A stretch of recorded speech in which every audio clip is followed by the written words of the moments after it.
बेहतरीन drama serial दिल नादान के इस एपिसोड में आप देखेंगे कि बहुत ज़्यादा नायाब परेशान है अपनी दादी को लेकर और सोचती है कि ज़ावियार जो चाहे मर्ज़ी करे, लेकिन उसकी दादी के साथ उसको ये रवैया नहीं रखना चाहिए था।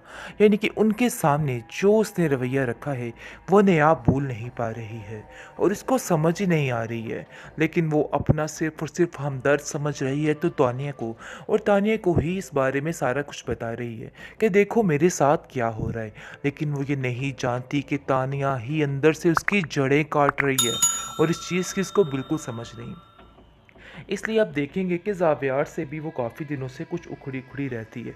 लेकिन ज़ावियार कहता है कि आखिर तुम्हारा क्या मसला है। देखो तानिया अपनी ज़िंदगी में कितनी खुश है, जिस पर वो कहती है कि मेरी दादी के साथ जो रवैया आपने रखा था वो मुझे बिल्कुल भी पसंद नहीं आया और मैं इस बात के लिए आपको कभी भी माफ़ नहीं कर सकती हूँ।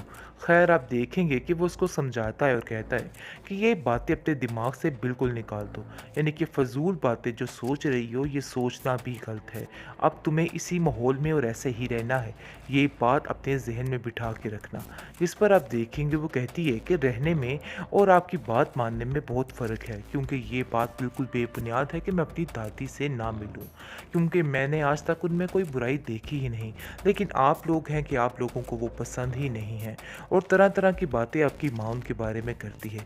प्लीज़ उन्हें कहिए कि उनके बारे में कुछ भी मत कहा करें, मैं बर्दाश्त नहीं कर पा रही हूँ। जिस पर जावेर को कहता है कि तुम्हें माँ की बातें बर्दाश्त करनी ही पड़ेंगी, चाहे जो मर्ज़ी हो जाए, क्योंकि तुम्हें ये चीज़ों को बर्दाश्त करने की आदत डालनी होगी।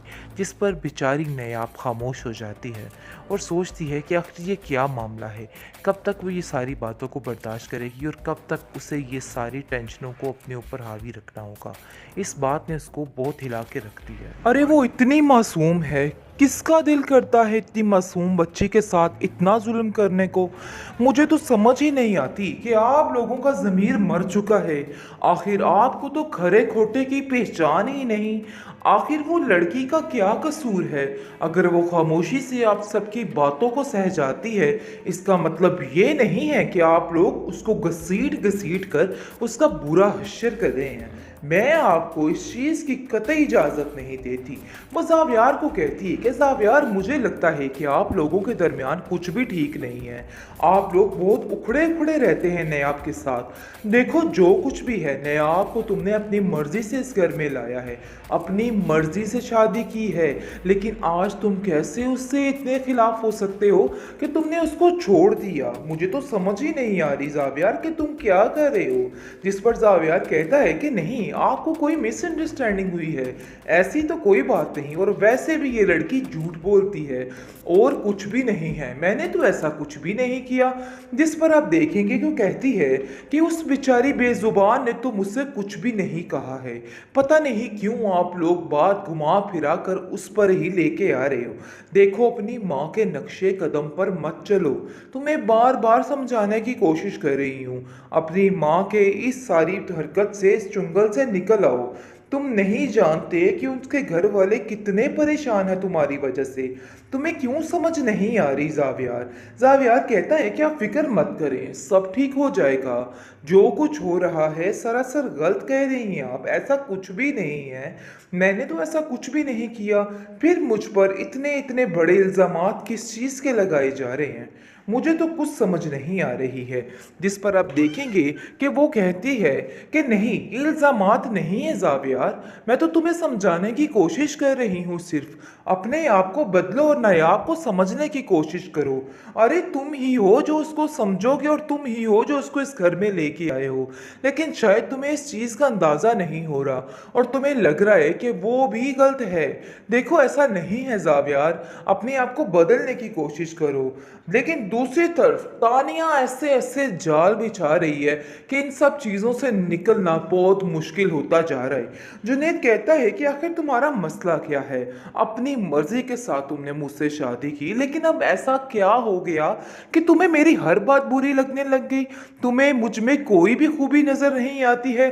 तुम हर वक्त मेरे भाई और मेरी भाभी को लेकर बैठे रहते हो और उनके ही यानी कि लगी रहती हो कि वो क्या कर रहे हैं। आखिर क्या समझूं मैं इन बातों को?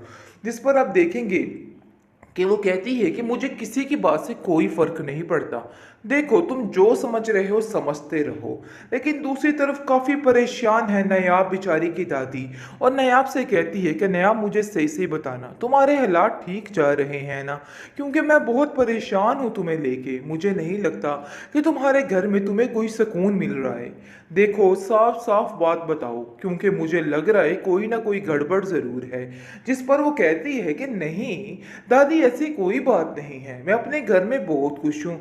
आप मेरी वजह से बिला वजह परेशान हो रही हैं, ऐसी तो कोई बात नहीं है।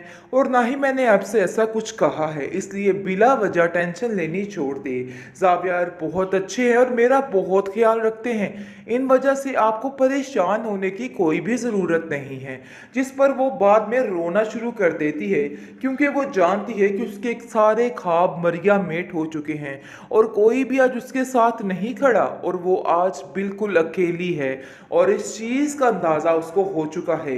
लेकिन बेसूद बेचारी क्या कर सकती है? आए दिन किसी न किसी के नए ताने सुनने को मिल रहे हैं और वो ये सब चीज़ें देख के काफ़ी हैरान है कि आखिर उस बेचारी का क्या कसूर है जो उसके साथ ये सब कुछ किया जा रहा है।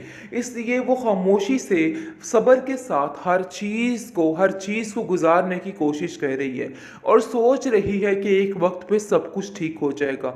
लेकिन वो ये नहीं जानती है कि ये लोग कुछ भी ठीक नहीं होने देंगे। ये लोग दिन ब दिन उसको मज़ीद जलील करेंगे। लेकिन इस चीज़ का बेचारी को बिल्कुल भी अंदाज़ा नहीं और उसके जहन में ये बैठा है कि सब ठीक हो जाएगा।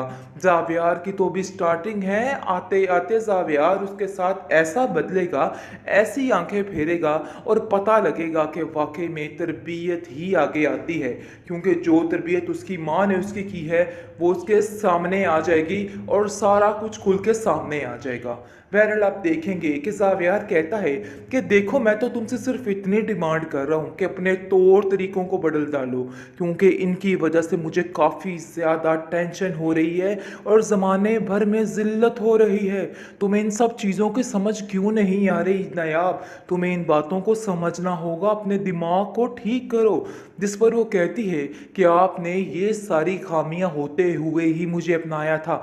शायद आप ये बात भूल रहे हैं, लेकिन आज आपको ये बात याद नहीं। आज आपको अपना स्टेटस ही नज़र आ रहा है। लेकिन ये बात याद रखिएगा कि मेरे जैसा दिल कोई नहीं ला सकता है।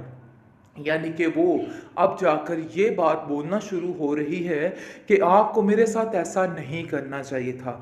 लेकिन फिर उसको इस बात का अंदाज़ा होता है कि यहाँ पर कुछ भी बोलने का फ़ायदा नहीं है, कुछ भी हासिल नहीं होता सवाए ज़िल्लत और रुसवाई के। इसलिए बेचारी खामोशी से अपने वक्त को गुजारने की कोशिश में लगी हुई है।